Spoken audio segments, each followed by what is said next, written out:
Hello friends, मैं रवि स्वागत करता हूं अपने चैनल रवि स्टडी जोन में।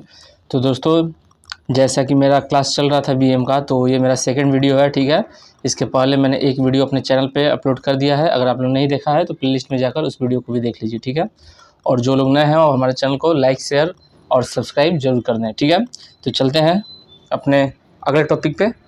तो हम लोग क्या स्टार्ट किए थे, क्लासिफिकेशन ऑफ ब्रिक्स। ठीक है, तो देखिए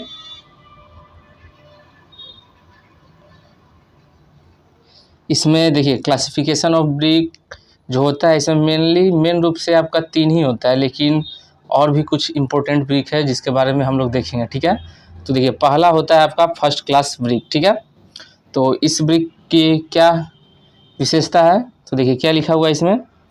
BRICS are well burn, having smooth and even surface with perfect rectangular shape and uniform reddish colour. ठीक है, तो देखिए जो प्रथम श्रेणी की ईंट होती है, यानी कि फर्स्ट क्लास ब्रिक, वो जो ब्रिक होती है उसका जो किनारा होता है वो क्या होता है, परफेक्ट रेक्टेंगुलर होता है। ठीक है, ये चारों ओर से रेक्टेंगुलर होता है, एक अच्छे शेप में होता है, और इसका जो कलर होता है वो रेडिश कलर होता है, मतलब कि। और देखिए यूनिफॉर्म रेडिश का मतलब क्या हुआ, मतलब जो रेडिश कलर है वो चारों तरफ ईंट का यूनिफॉर्म, मतलब क्या होता है, एक समान होता है। ठीक है, ये नहीं कि कहीं ब्लैक हो गया, कहीं हल्का रेड हो गया, कहीं डीप रेड हो गया। ठीक है, यूनिफॉर्म होता है, एक समान होता है। ठीक है, आगे क्या बोला है, these bricks should not absorb water more than 20% of its own dry weight after 24 hours immersion in water. तो देखिए इसमें अब क्या बोल रहा है कि देखिए जो प्रथम श्रेणी की ईंट है उसको जब हम पानी में डुबो कर रखेंगे 24 घंटे तक, तो वो अपने भार का, ठीक है, 20% से ज़्यादा पानी को अवशोषण न करे। ठीक है, तो हमारा क्या कहलाएगा, प्रथम श्रेणी का ईंट कहलाएगा। अगर वह 20% से अधिक पानी अवशोषण कर ले अपने भार का, तो वो क्या कहलाएंगे, वो प्रथम श्रेणी की ईंट नहीं कहलाएंगे। ठीक है, ये एक मानक स्टैंडर्ड है। आगे क्या लिखा हुआ है, it should have a minimum crushing strength of 10.5 mn पर मीटर स्क्वायर। ठीक है, इसका मिनिमम क्रशिंग स्ट्रेंथ जो होता है वो कितना है, 10.5 mn पर मीटर स्क्वायर। ठीक है, चलिए अगला देखते हैं। नेक्स्ट क्या है आपका, सेकंड क्लास ब्रिक। ठीक है, तो देखिए इसके बारे में क्या लिखा हुआ है,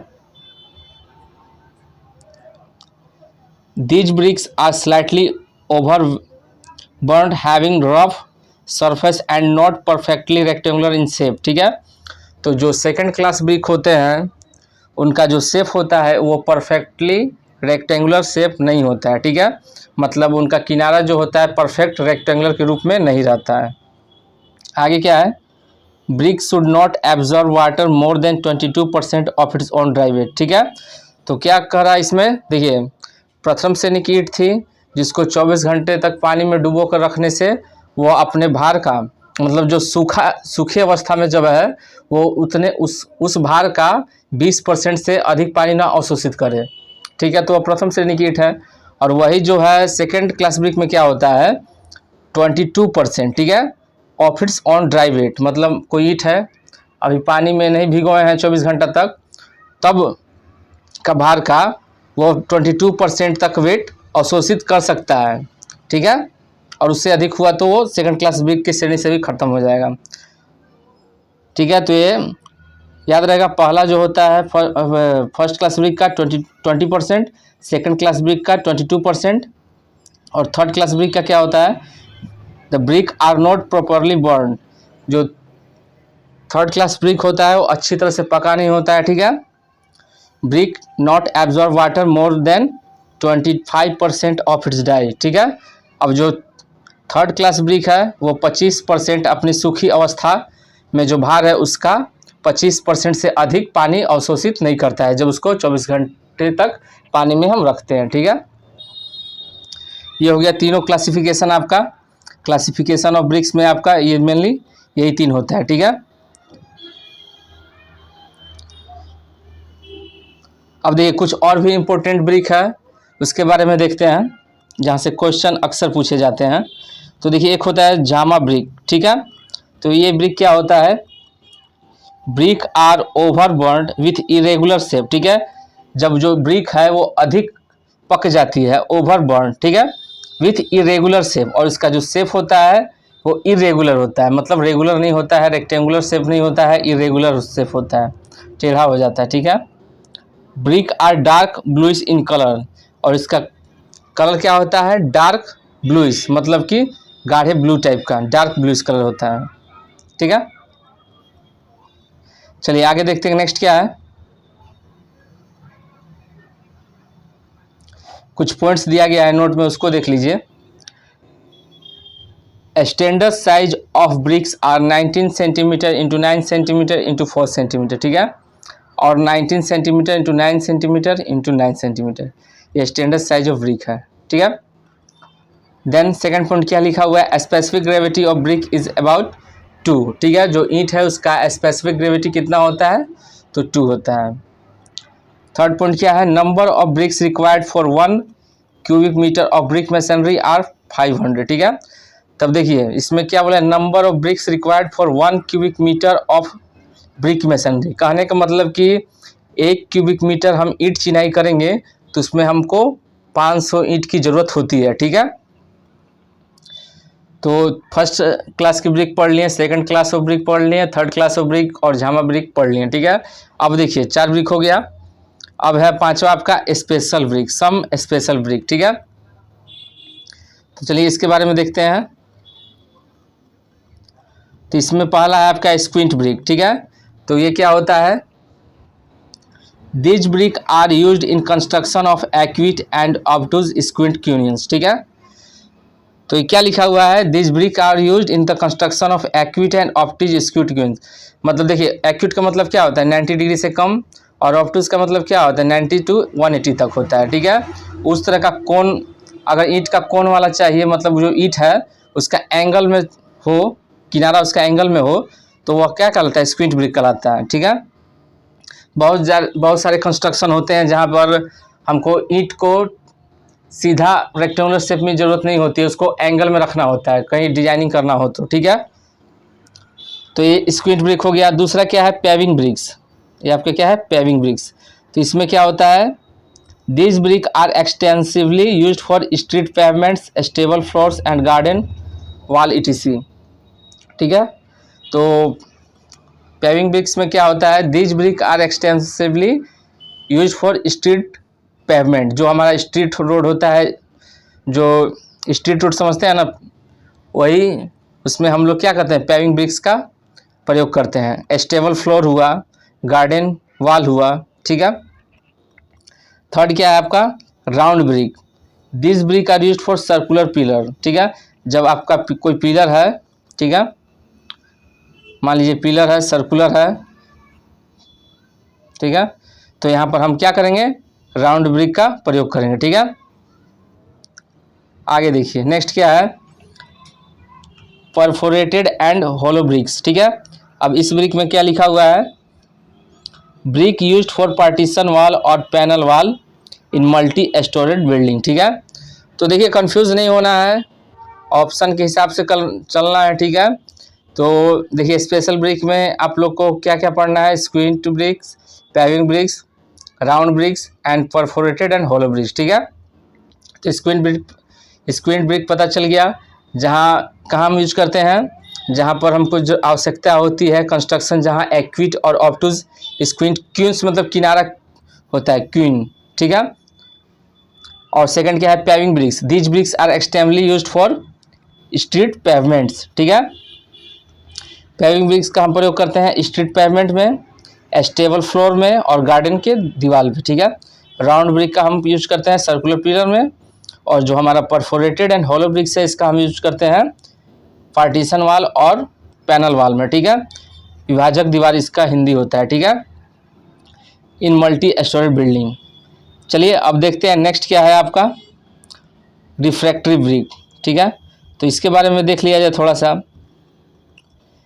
रिफ्रैक्टरी ब्रिक क्या होता है। और देखिए जो मैंने यहाँ पर लोगो दिया है रवि स्टडी जोन का, तो इसमें थोड़ा डार्क हो गया है वाटर मार्क्स, लेकिन जो आपको PDF मिलेगा उसमें ये इतना डार्क नहीं रहेगा, ठीक है। इसको मैं लाइट कर दूंगा, ठीक है।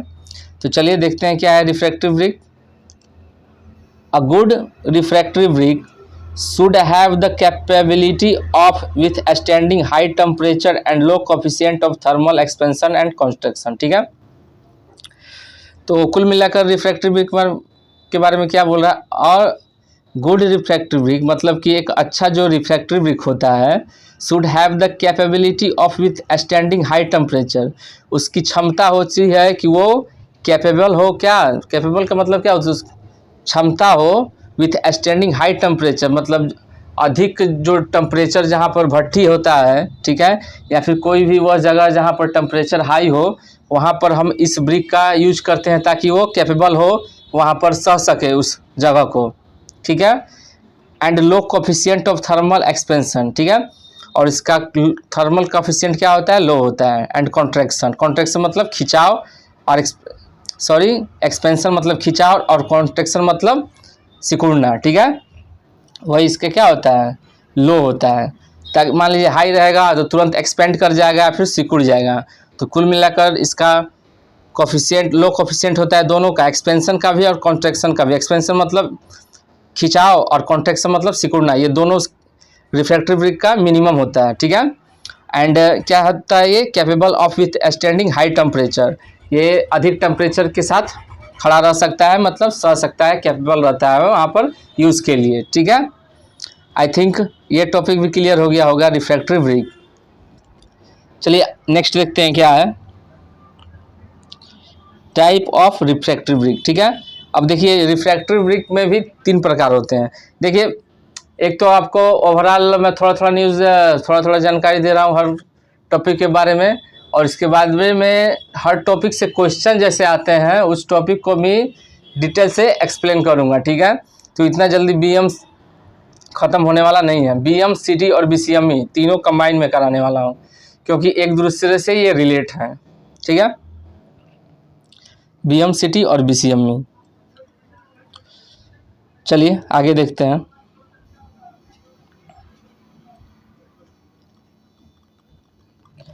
टाइप ऑफ रिफ्रैक्टरी ब्रिक, ठीक है, तो इसमें भी मुख्य रूप से 3 है आपके, एसिड ब्रिक, बेसिक ब्रिक और न्यूट्रल ब्रिक, ठीक है। अधिकांश देखिए इसका डिफिनेशन नहीं आएगा तो क्या आएगा, एग्जाम्पल आएगा, ठीक है, जहाँ जैसा ज़रूरत होगा मैं आपको बताऊंगा उस पॉइंट से आपको क्या पढ़ना है, ठीक है। तो अधिकांश इसमें एग्जाम्पल होता है और ये क्वेश्चन वहीं से आजकल बन रहे हैं जहाँ कन्फ्यूज़न हो। अगर मान लीजिए कोई टॉपिक है वहाँ आपको कन्फ्यूज़न ना हो या कन्फ्यूजन वाला मोमेंट ना हो तो समझ जाइए कि वहाँ से क्वेश्चन आने की उम्मीद भी अब कम है, ठीक है। तो चलिए देखिए पहला क्या है, एसिड ब्रिक। तो एसिड ब्रिक के बारे में क्या लिखा हुआ है, ये इसका क्या क्या एग्जाम्पल है, फायर ब्रिक और सिल्का ब्रिक, ये 2 इम्पोर्टेंट ब्रिक है, फायर ब्रिक और सिल्का ब्रिक। एक इसके एग्जाम्पल है एसिड ब्रिक के, ठीक है। सेकंड क्या है, बेसिक ब्रिक। तो बेसिक ब्रिक के एग्जाम्पल क्या है, मैग्नेसाइट ब्रिक, डोलोमाइट ब्रिक और बॉक्साइट ब्रिक। याद रहेगा, रट जाइए अच्छे से, ठीक है। एसिड ब्रिक बोलेगा तो fire brick, Chilka brick, basic brick पूछेगा तो मैग्नेसाइट ब्रिक, डोलोमाइट ब्रिक और बॉक्साइट ब्रिक, ठीक है। और जब न्यूट्रल ब्रिक पूछेगा तो क्रोम ब्रिक्स और क्रोम मैग्नेसाइट ब्रिक, ठीक है। चलिए आगे देखते हैं क्या है, आगे आपका टॉपिक है लाइम, ठीक है।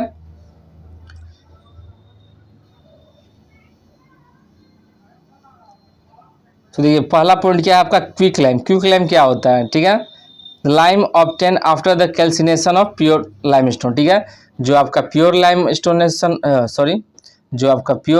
होता है उसका जब कैल्सिनेशन करते हैं यानी कि निस्तापन करते हैं तब हमारा क्या प्राप्त होता है, क्विक लाइम प्राप्त होता है, ठीक है।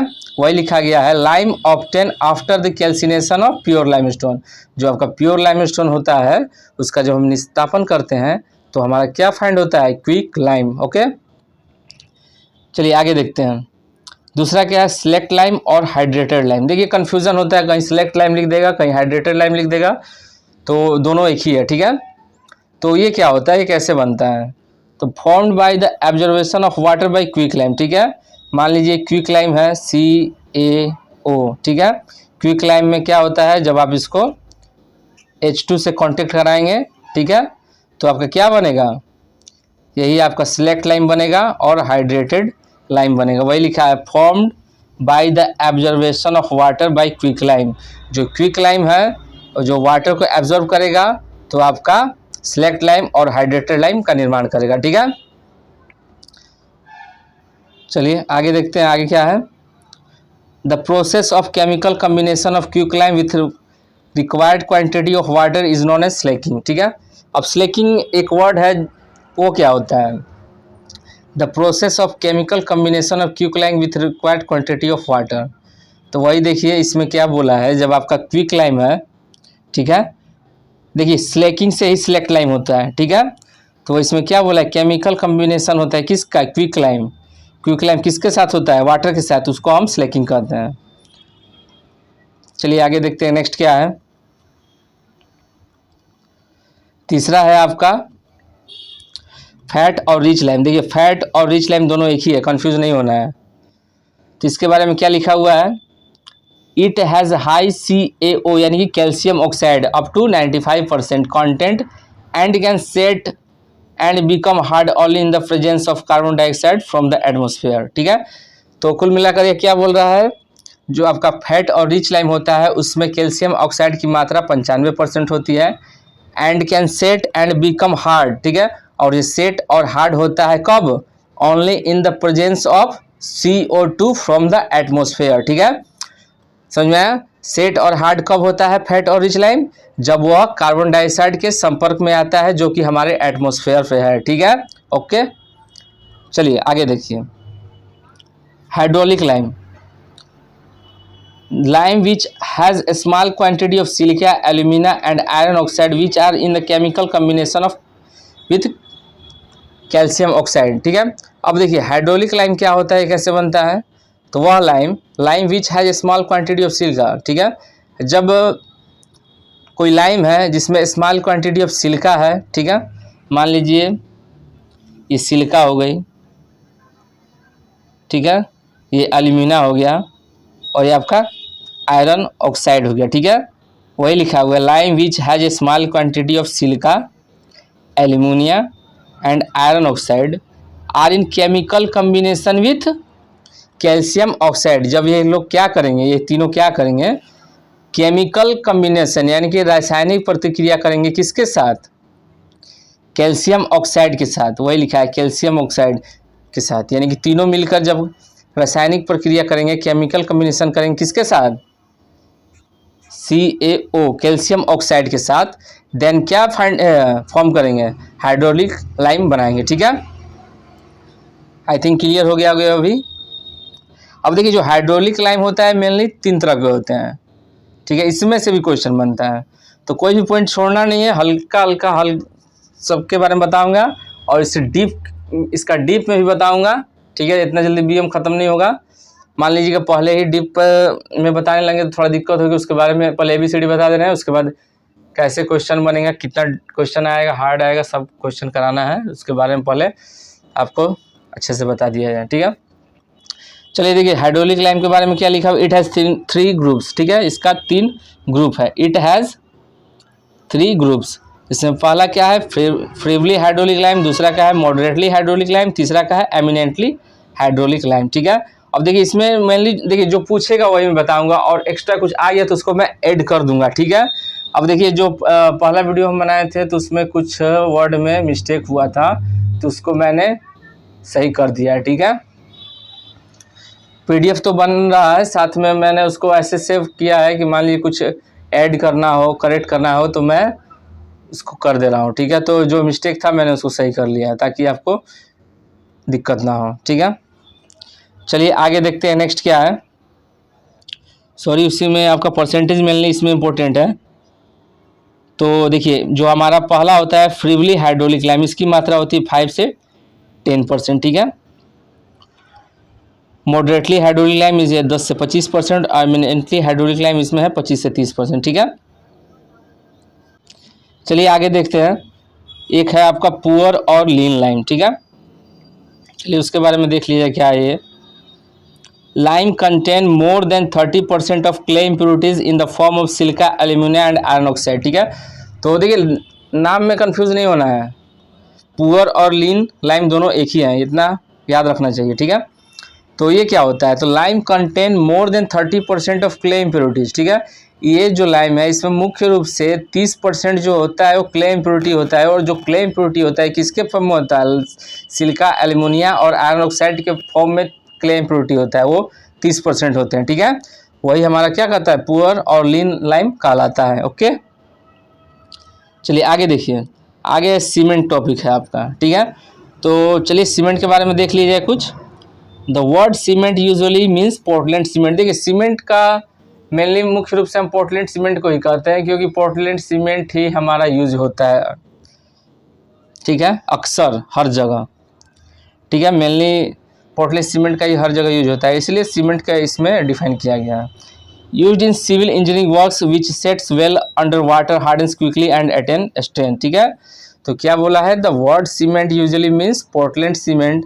जो वर्ड सीमेंट है इसका मतलब मुख्य रूप से पोर्टलैंड सीमेंट होता है। Used in civil engineering works, जिसका हम उपयोग करते हैं सिविल इंजीनियरिंग के कार्यों में। विच सेट्स वेल, जो अच्छी तरह से सेट्स हो जाता है, अच्छी तरह से हार्ड हो जाता है। वेल अंडर वाटर, देखिए जो एटमॉस्फेयर में तो अच्छा से हो ही जाता है, और पानी के अंदर भी अच्छे से हो जाता है। Sets well under water, hardens quickly, और क्विक हार्ड भी मतलब कि जल्दी से कठोरता भी प्रदान कर लेता है, वही लिखा गया, hardens quickly and attain strength, और जो अपना स्ट्रेंथ है वो बहुत ही जल्दी गेन कर लेता है, ठीक है।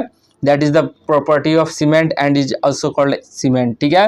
देन हम बात करें किसके बारे में, various constituent of a Portland cement are as follows, ठीक है। जब सीमेंट है तो सीमेंट का मुख्य जो कंस्टिट्यूएंट है उसके बारे में देखते हैं क्या क्या उसमें होता है, ठीक है। तो वही लिखा गया है, various constituent of a Portland cement are as follows, ठीक है।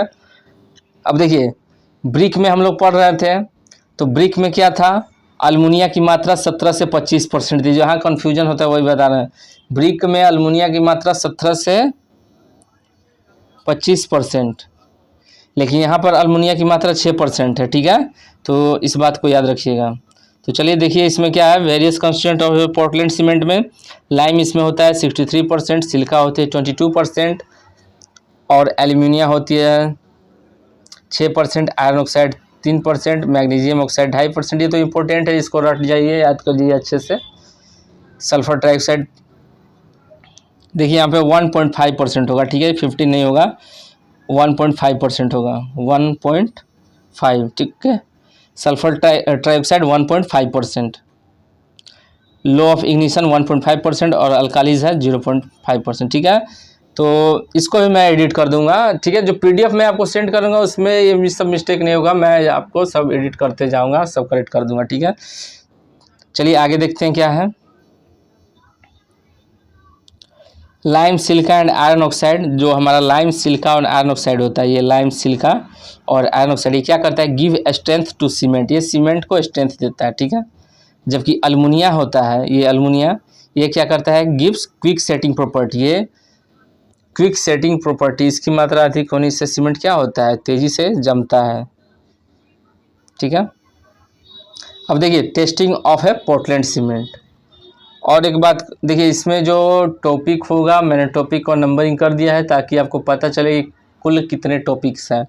तो 1.6 ये आपका चल रहा है, ठीक है, 1.6 ये आपको ध्यान में रखना है, 1.6 टॉपिक नंबर है, ओके।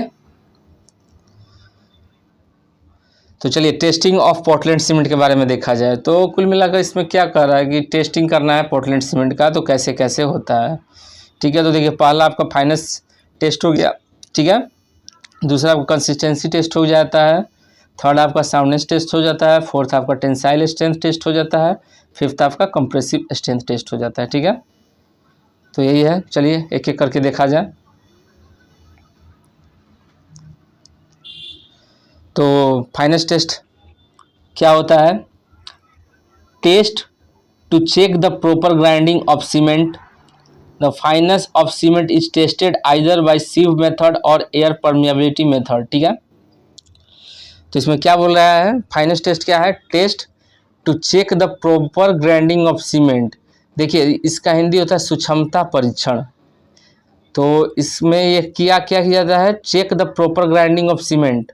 इसमें चेक किया जाता है कि जो सीमेंट है वो सही तरह से पीसा गया है कि नहीं। प्रॉपर ग्राइंडिंग ऑफ सीमेंट मतलब कि वह कण है वो बारीकी उसको चेक की जाती है कि अच्छी तरह से पीसा गया है कि नहीं हिंदी में, और इंग्लिश में वही लिखा गया प्रॉपर ग्राइंडिंग ऑफ सीमेंट, ठीक है। सुक्षमता परीक्षण हिंदी में कहा जाता है उसको। और क्या बोला है, fineness of cement is tested. जो सीमेंट का सुक्षमता परीक्षण करते हैं उसका सुक्षमता ज्ञात करने के लिए कितना महीने में वो पीसा गया है, वो कैसे हम करते हैं, तो सीव मेथड से और एयर परमिएबिलिटी मेथड। वही आपका दो मेथड दिया गया है, सीव मेथड और एयर परमिएबिलिटी मेथड। दोनों मेथड बहुत ही इंपॉर्टेंट है और अक्सर एग्जाम में पूछा जाता है। लेकिन अब क्या हो रहा है कि अब सिर्फ एक नहीं पूछा जा रहा है, टेबल बना दिया जा रहा है और बोला जा रहा है कि अब बताइए कि फाइनेंस टेस्ट करते हैं तो किस किस उपकरण से करते हैं, ये टेस्ट है तो किस किस उपकरण से करते हैं। तो अब एक ही क्वेश्चन में 4 क्वेश्चन बना दिया जा रहा है, ठीक है। तो इस बात को भी ध्यान में रखना है। चलिए, तो आई क्या लिखा हुआ है, percentage of residue left after sieving good Portland cement in 19 micron IS standard sieve should not exceed 10%, ठीक है। तो कहने का मतलब क्या हुआ, percentage of residue left after sieving good Portland cement in 90 micron IS Indian standard sieve should not exceed 10%, ठीक है। तो कहने का मतलब जो 90 माइक्रोन की जो चलनी होती है उससे जब हम उसको चालेंगे उससे सीमेंट को, तो जो अवशेष जो होता है वो जो चलनी पे वो 10% से अधिक नहीं रुकना चाहिए, ठीक है। अगर 10% से अधिक रुक जाता है तो समझ जाइए कि वो सीमेंट के सुक्षमता परीक्षण में वो फेल हो गया, मतलब ये अच्छे तरीके से पिसा नहीं हुआ है, ठीक है। और 10% तक रुक सकता है, उससे ज़्यादा नहीं, 90 माइक्रोन चलनी पर, ठीक है। चलिए आगे देखते हैं नेक्स्ट क्या है, कौन सा टेस्ट है आपका।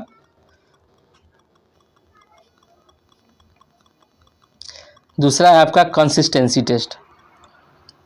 Test done to determine the percentage of water required for preparing cement paste of standard consistency. This test performed with the help of Vicat apparatus। अब देखिए कंसिस्टेंसी टेस्ट के बारे में बोल रहा है, तो देखिए इसमें क्या लिखा है, test done to determine the percentage of water required for preparing cement paste for standard consistency. तो देखिए कंसिस्टेंसी टेस्ट का मतलब ये होता है कि हम यह ज्ञात करते हैं कि इस सीमेंट में कितना पानी डालें तो एक बेटर आपको पेस्ट वह दे। उसका कंसिस्टेंसी एक स्टैंडर्ड हो, इंडियन स्टैंडर्ड के हिसाब से कि हम कितना पानी डालेंगे तो हमारा सीमेंट में वर्केबिलिटी जो होती है मतलब कि वो अच्छा कार्य करे। वही कुल मिला के बोला है, determine the percentage of water, पानी की मात्रा कितना होनी चाहिए सीमेंट पेस्ट में ताकि वो हमारा पेस्ट क्या हो, एक स्टैंडर्ड कंसिस्टेंसी हो, मतलब कि ना अधिक हो ना कम हो, वही लिखा गया, ठीक है, standard consistency. This test performed by the help of Vicat apparatus, ठीक है। अब जो ये टेस्ट किया जाता है कंसिस्टेंसी टेस्ट, ये किसके हेल्प से किया जाता है, विकार्ट apparatus के हेल्प से किया जाता है, ठीक है। तो कुल मिलाकर पता चल गया, पहला कौन सा टेस्ट था, फाइनेंस टेस्ट। उसमें सीमेंट की सुक्षमता ज्ञात की जाती है कि भाई कितना वो महीन पिसा हुआ है कि नहीं, उसको हम अपने यूज में ला सकते हैं कि नहीं, ठीक है। सेकंड क्या होता है, कंसिस्टेंसी टेस्ट। इसमें हम ये देखते हैं कि जो सीमेंट में हम पानी कितना डालें उसमें, ठीक है। परसेंटेज ऑफ वाटर देखा जाता है कि सीमेंट में कितना पानी डालने से वो सीमेंट में क्या हो, मतलब कि ना ज़्यादा उसको ख़राब ना करें, वही कंसिस्टेंसी बेटर कंसिस्टेंसी दे, ठीक है। अब देखिए हर वर्ड का हिंदी थोड़ा बोलने में दिक्कत होता है तो इतना समझा कीजिए। नोट में क्या लिखा हुआ है उसको देखा जाए। ए पॉइंट में लिखा हुआ है, initial setting of ordinary and rapid hardening cement should not less than 30 minute, ठीक है। यहाँ से क्वेश्चन अक्सर आते हैं, जो आपका शुरुआती जमाव काल होता है यानी कि इनिशियल सेटिंग होता है साधारण सीमेंट का, और रैपिड हार्डनिंग सीमेंट, वही लिखा है ordinary and rapid hardening cement. दो सीमेंट की यहाँ बात कर रहा, ऑर्डिनरी पोर्टलैंड सीमेंट यानी कि OPC and rapid hardening cement, ये दोनों सीमेंट है, उनका जो इनिशियल सेटिंग टाइम यानी कि प्रारंभिक जमा काल कितना होता है, 30 मिनट होता है, याद रहेगा। ओके आगे देखिए नेक्स्ट क्या है, final setting time of ordinary and rapid hardening cement should not be more than 10 hour, ठीक है। तो ये दोनों सीमेंट है, उसका जो इनिशियल सेटिंग टाइम होता है ऑर्डिनरी पोर्टलैंड सीमेंट और रैपिड हार्डनिंग सीमेंट का जो इनिशियल सेटिंग टाइम होता है वो 30 मिनट होता है एंड उसका फाइनल सेटिंग टाइम कितना होता है 10 आवर होता है, ठीक है। कन्फ्यूज़न नहीं होना चाहिए। Initial setting time 30 minute and final setting time 10 hour, okay. चलिए आगे देखते हैं। थर्ड क्या है, the normal consistency of Portland cement is about 25%, ठीक है। जो नॉर्मल कंसिस्टेंसी होता है पोर्टलैंड सीमेंट का वो कितना होता है 25%, ओके। आगे देखिए तीसरा टेस्ट होता है आपका साउंडनेस टेस्ट। दो टेस्ट हम लोग पढ़ लिए और तीसरा होता है आपका साउंडनेस टेस्ट, ठीक है। अब देखिए इसमें BMCT में तो ज़्यादा फिगर नहीं है तो फिगर नहीं लाया हूँ, इतना फिगर नहीं है, लेकिन जो BCME जब मैं कराऊंगा तो देखिएगा उसमें सारा फिगर आपको दिखाऊंगा कि ब्रिक के बारे में या फिर दरवाज़ा खिड़की कैसा कौन सा खिड़की होता है दरवाज़ा होता है, तो उसमें मैं फिगर अच्छे तरीके से लाऊंगा, ठीक है, क्योंकि आजकल फिगर से भी क्वेश्चन बन रहा है, ठीक है। और इसका PDF चाहिए होगा तो मैं आपको सेंड कर दूंगा, वीडियो के एंड में बताऊंगा कैसे PDF आपको मिलेगा, हर बार बताना सही नहीं है, ठीक है। Soundness test, okay. तो देखिए तीसरा टेस्ट क्या है साउंडनेस टेस्ट। तो इसमें क्या होता है, to detect the presence of uncombined lime and magnesia in cement causes expansion of cement, ठीक है।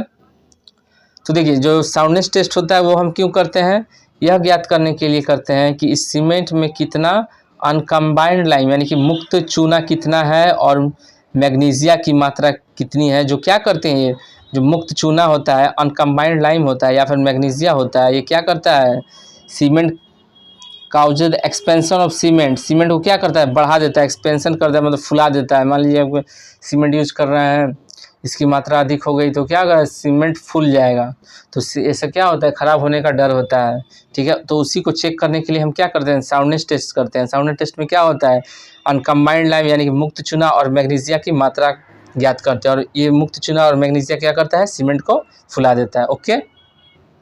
Soundness of cement is tested by Le Chatelier apparatus, ठीक है। जो साउंडनेस टेस्ट हम करते हैं किससे करते हैं, किस उपकरण से, तो ली चैटेलियर उपकरण से, यानी कि ली चैटेलियर apparatus, ओके। आगे 3 टेस्ट हो गया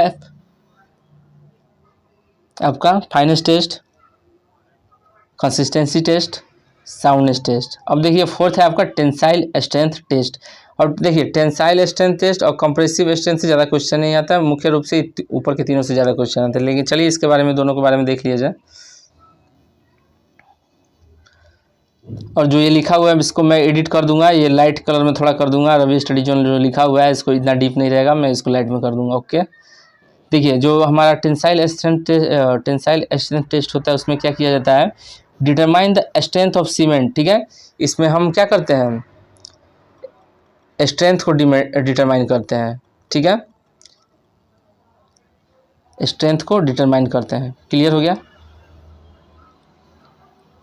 determine strength of cement test done on standard briquette, जो हमारा स्टैंडर्ड बिक्वेटर होता है।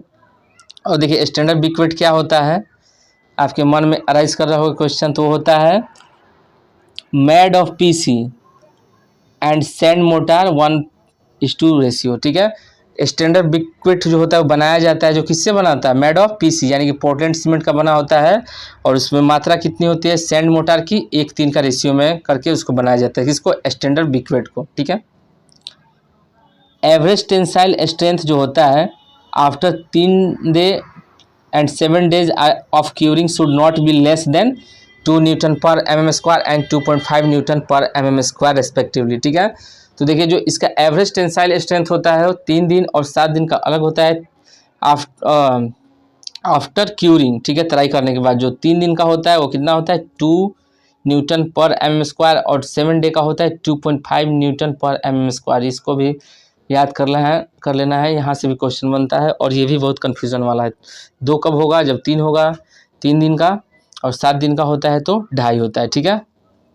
चलिए आगे देखिए कंप्रेसिव स्ट्रेंथ के बारे में देखते हैं। Test carried on standard cube, ठीक है। अब देखिए स्टैंडर्ड क्यूब कैसे बनता है, तो ये बना होता है made of good PC and standard motor. देखिए जो स्टैंडर्ड क्यूब होता है वो बना होता है पोर्टलैंड PC का मतलब पोर्टलैंड सीमेंट से, एंड सैंड मोटार, ठीक है, 1:3 का लगता है, ठीक है। टू डिटरमाइन कंप्रेसिव स्ट्रेंथ, इससे क्या डिटरमाइन करते हैं, कंप्रेसिव स्ट्रेंथ डिटरमाइन करते हैं।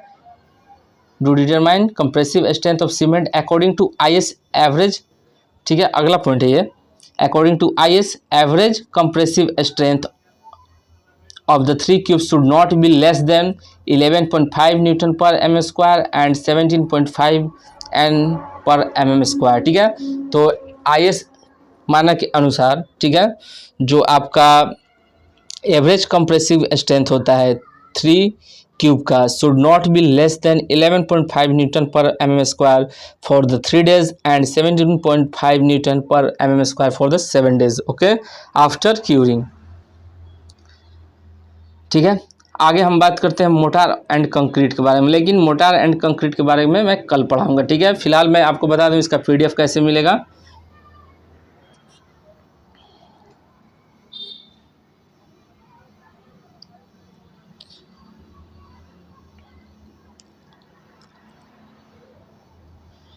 तो देखिए यही मेरा नंबर है, जो पुराने स्टूडेंट है वो तो जानते हैं, जो नए के लिए बता दे रहा हूँ, 7905858807 7905858807। इस नंबर पे आप व्हाट्सअप कर सकते हैं और आपको 50 रुपीज़ पर सब्जेक्ट आपको लगेगा नोट्स के लिए। मैं सारे नोट्स आपको सेंड कर दूंगा, लेकिन नोट्स आपको चैप्टर कंप्लीट होने के बाद ही मिलेगा। ओके, ठीक है, तो मिलते हैं कल एक नए वीडियो के साथ। धन्यवाद। और जो लोग सब्सक्राइब नहीं किए हो हमारे चैनल को प्लीज़ सब्सक्राइब कर दें, लाइक कर दें, और जिनको ज़रूरत है उसको शेयर कर दें। ठीक है, तो मिलते हैं कल एक नए वीडियो के साथ। धन्यवाद।